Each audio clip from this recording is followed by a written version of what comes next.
alaabaa Oromoo ibsitu dukkana. Egaa keessummoota keenya kabajamtoota hedduu takka nuuf galatoomaa nagayaan dhufuu keessanii fi asumaanuu bakka buunee misunderstandingii kaleessa nu qunname bakka dirree kubbaatti ganama kana hiriibarraa komii hawaasaatti waan itti lafaa kaaneef asumaan anaa fi Amiin Osfaanaa akkasumatti illee hawaasa magaalaa lakkuu bakka bu'uudhaan dogoggora kaleessa bu'eessaniif dhiifama isin gaafachuu barbaadna. Isinitti illee hin tursiisnu sagantaa babbareedduu sagantaa ajaa'ibaa isiniif qabannee dhiyaannee jirra.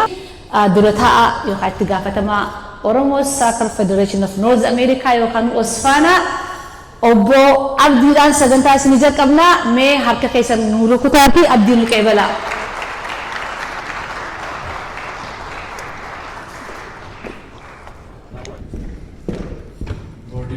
Gaman takka dhuftanii dursinee hundi keessanuu yaamicha guyyaa irraa isinii taasifne kana kabajatanii asitti argamuudhaaf hedduu galatoomaa isiniin jennaa hedduu ulfaadha.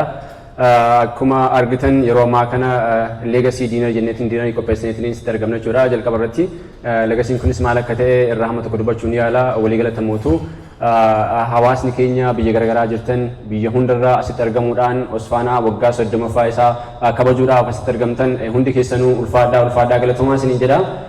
Kanatti aansuudhaan mootu Osfaanaa torbee tokkoof guyyaa 8tiif walitti fiduun kana mootu waan yeroo guddaa namarraa fudhatu dadhabbii guddaa qaba maatiidhaan wal sidhabsiisa ijoollee kee dhiistee baata dalagnaan hundi keenya dalagaa san cinaatti waan kan dalagneetiin dhaadha geenna jechuudha. Waan dalagne kana keessatti haga dandeenyeen waan uummata keenya madaalu waan Oromoo madaalu dalagne jenneetiin abdanna jechuudha.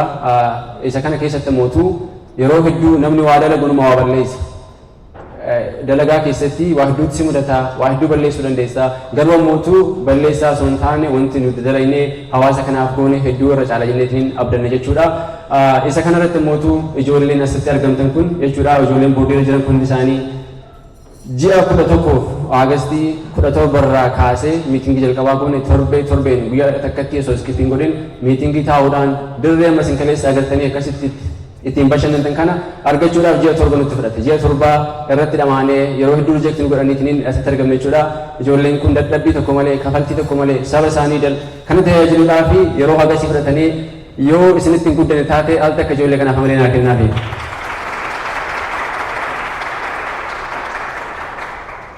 Itti aansuudhaan mootu Osfaanaan waggaa 30ffaa jennee jirra. Waggaa 30ffaa kana kan kabajaa jirru warroota umrii isaanii keessatti saba kana tajaajilan waldaa kana kan nuuf dhaaban hedduu isaanii kan ittiin yaadannu ta'a jechuudha. Osfaanaa gara fuulduraattis kan ittiin guddisuu irratti kan ittiin karoora kennaa cimsannu ta'a jechuudha. Kanaafuu guyyaa har'aa kana sagantaa hedduu qabnee dhufne jechuudha. Isarratti akka bohaartan akka gammaddan abdiidha qabna. Isan qofa osoo hin taane waa'ee Osfaanaa irraayis warroota Osfaanaa kana dhaabanis eenyu akka ta'an inni birattu jenneetiin ni abdanna.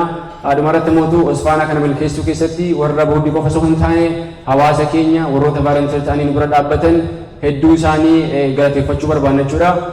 Isaan keessaayis Ramsey County Sheriff Department, Simple School District, Alliance Field fi kan warroota state representative kanneen akkasuma kaafaa nu bira dhaabbatan hedduu galatoomaa jechuu barbaada. Itti aansuudhaan mootu ispoonsara ta'uudhaan kan Osfaanaa bira dhaabbatan kan nu gargaaran Timir Real Estate, Ganzabee Dibaabaa Properties akkasumas mootu Fast Pay fi Dillaa Raas hedduutu jechuudhaan Najib Faatis hedduu nu bira dhaabbatanii hunda isaaniitiif wal takka malee naa kennaa. Inni biraa mootu namoonni bira dhaabbatan waldaa hedduutu jira. Diinarii kanas bifa ispoonsaraatiin kan nu bira dhaabbatan Makkoo Foundationis ispoonsara nu godhanii jechuudha. Guyyaa irraa wal takka malee kennaa fi kanumaan hedduu ulfaadhaa isinii jenna sagantaa asitti deddeebinee hedduu arguudhaaf deemna. Kanatti aansumaan immoo warroota boordii keessaa waan dubbachuu barbaadan carraa isaaniif kenna. Maqaan koo Barataa Fariisaa keessaa jedhama. Treejererii Osfaanaa waggaa kanaatiif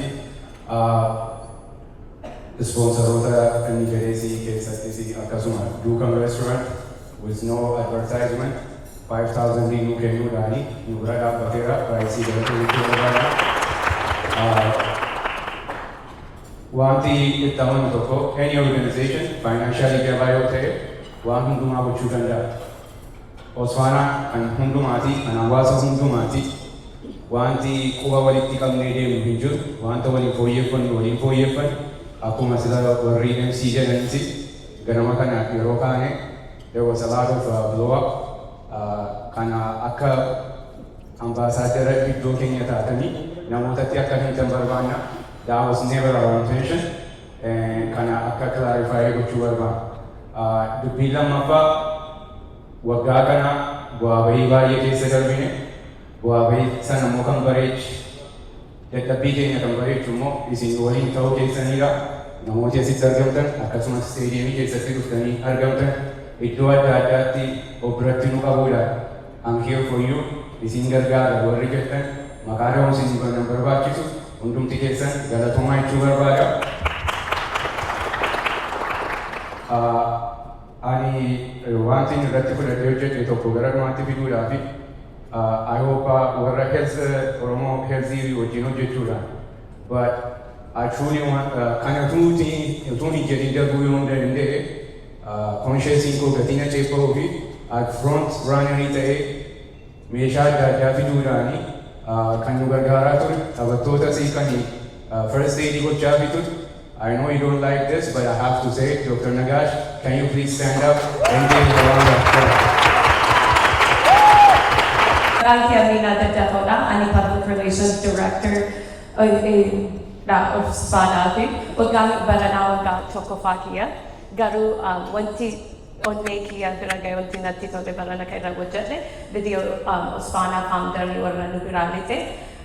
Osfana alaf when baay'ee jaalladhuuf family kiyya hojjate guddadhe garuu waa'ee baay'ee Osfaanaa hunduu history isaan beeknu garuu paarkii keessa jalqabame namni namaa sadii walitti dhufee Osfaanaa ijaare garuu adda hooruunii kana hunda keessa as teenyu nu hunduu Osfaanaaf jennee walitti dhufnee waliin gammachuuf waliin community waliin taa'uuf sun baay'ee na gammachiise garuu anaaf wanti guddaan kan jedhu fedhu nu hunduu baay'ee hojjannee Osfaanaan wanta nama dhibu anillee dura gisee community memberii ta'e callisee dhufu kana caalaa godhanii danda'anii jedhee xiqqoo giseen aana garuu waan boordii irra ta'eef amma akka nama dhibu argeera.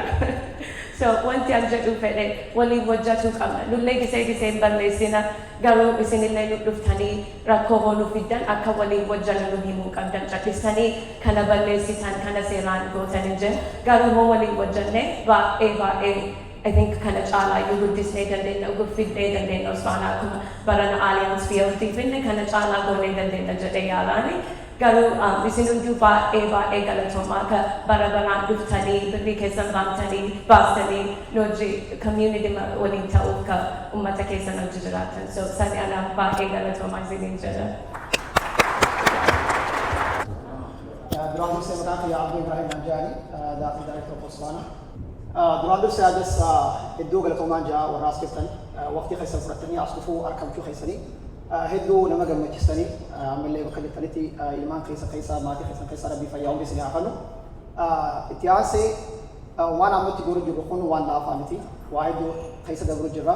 Akkasumatti warra nu boodallee ka dhufu wanni kana laaffisanii yoo kana akka laafatti ni goonaa ja'anii bakka kana akka hin geenye jeetiin akkanaatti si dabarsa waan laafaa miti duraan dursee I want to appreciate akka obboleeyyan kiyya Abdul Tolola Muhammad Coach warroota ammas warra dura ammas akkasumatti warra Osfaanaa kana baaddatanii qinkii adda addaa keessa dabarsanii as gahuu isaanii waan guddaa waan kalee nuti dabarsine waan laafaan seena waan akkuma amma obboleetta Nyaamina jettee baakiyyaatti eegalamee kunoo akka nama witness obboleessa kan nyaashii faas jira Iliyaas warra seenaa qabu warra amma dur taphatee Osfaanaa kana ammallee jala deemanii as hin geene akka Dr. Nagash fa'aa nama hedduu jira akka Dr. Namarraa warra akhira mesni jira rabbi rahmataa godhuuf obboleeyyan keenya akka Hamzaa Baashaa fa'aa galatoomaan jaa faamila keessa illee isaan haa deemanii malee leegasii isaanii taa'uuf jira. Akkasumatti anis isinis boroni deemna wanni kana inni dabarsuu qabna ilmaan keenya dabarsinee har'a kaleessaa wanni aliyaansii haa taphannu malee torbaan guutuu aliyaansii daran godhuu dandeenya. Maaliif isin yoo nu bira jirtan wanni kun wayyaawaa deemaa malee hin kufnu. So waan xiqqashoo misteeka taatee kalees dhiifamaa isin gaafanna.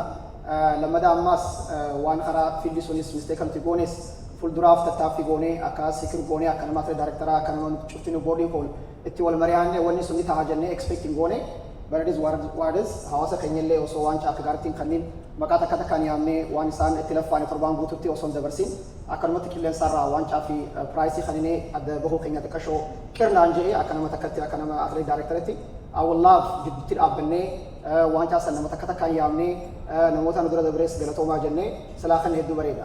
So waan misteeka taate hedduu galatoomaa as dhufuu keessanii akkanuma takkatti akkanuma atlee daayirektaretti kun eegalliidhaan malee we trying to make it the whole week to Allianz itti yoo rabbii inshallah. Amma tadhufutti hedduu galatoomaa.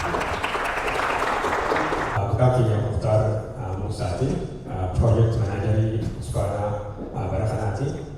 Yeroo dheeraadhaaf Uspana keessumatti guddannee khutbaa dirreebiin yeroo dheeraaf taphachuu ture.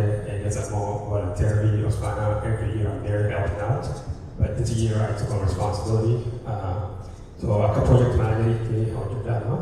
So kanatti dirree keessatti I'm in charge of the security, making sure that everything is in order.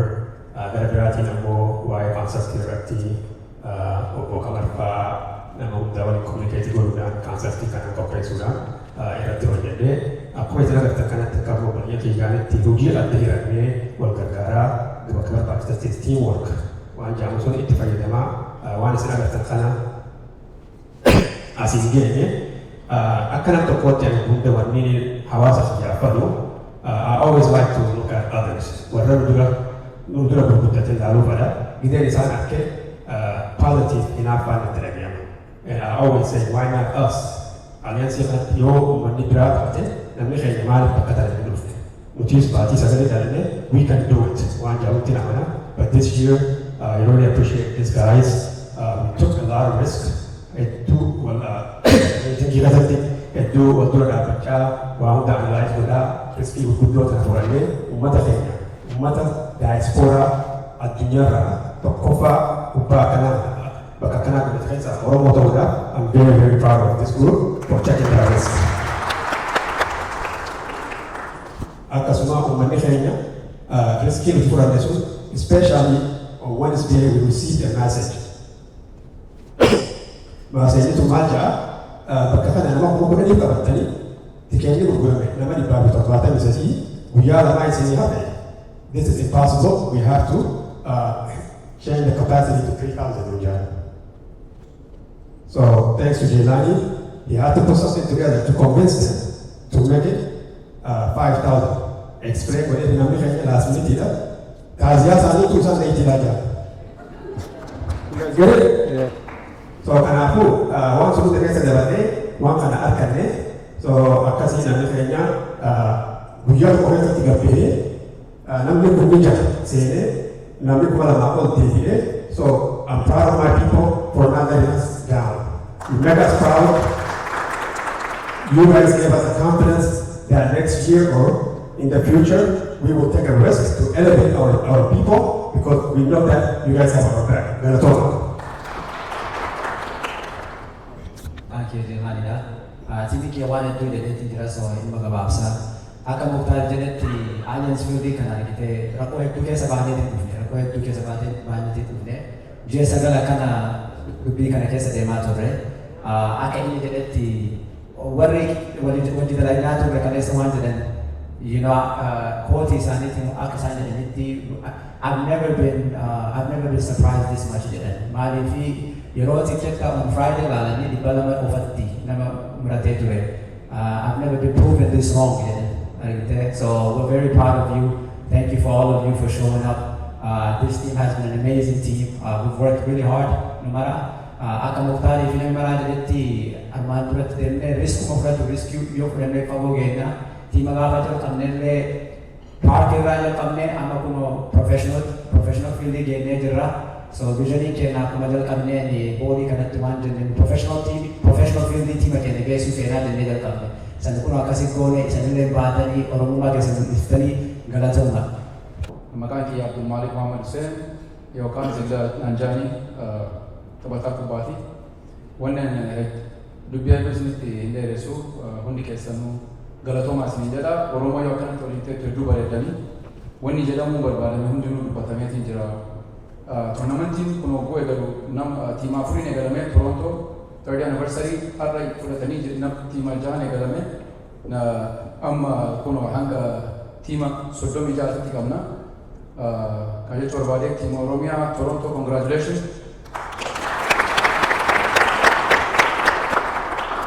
ya tiang Sudani timoni sodomi toba perspektif godan hundinu heddu galatoma sustani tinna kolomo siti asrat tawachu besani penumane dulu ngamachizo tiang Sudan oson lupatini randabu hanga tournament kan tabalu Dr. Nagash guman semenjak aku kupa tawajutis ide ini mau orang kan kupa akademi Bara mau kan itu kena gadis itu WAGGAA kan yang jelasnya nama beli teh Honda fi Robin Aramu Obama argo kabake nanti itu murah kamu kenapa itu nak bisnis berapa biaya talah fisura Ajal kau ratu hundi kesenuan setiap gantian kalau Thomas ini jenna segantan kun tahu rafi karena kau sementane torbe butuh segantan kun miliki dana ketumurang berarti namun nubar dapatan nubar gartan hundi kesenu amasal debe kalau Thomas ini jenna so fakirnya stadium berkecunis Rakyat guddaa ture je hedduu dhaaf cinqamaa ture isa keessatti mootuu namoonni bira dhaabbatan hedduutu jira isaan keessaa masara deebii akka isaan galatoomfachuudhaan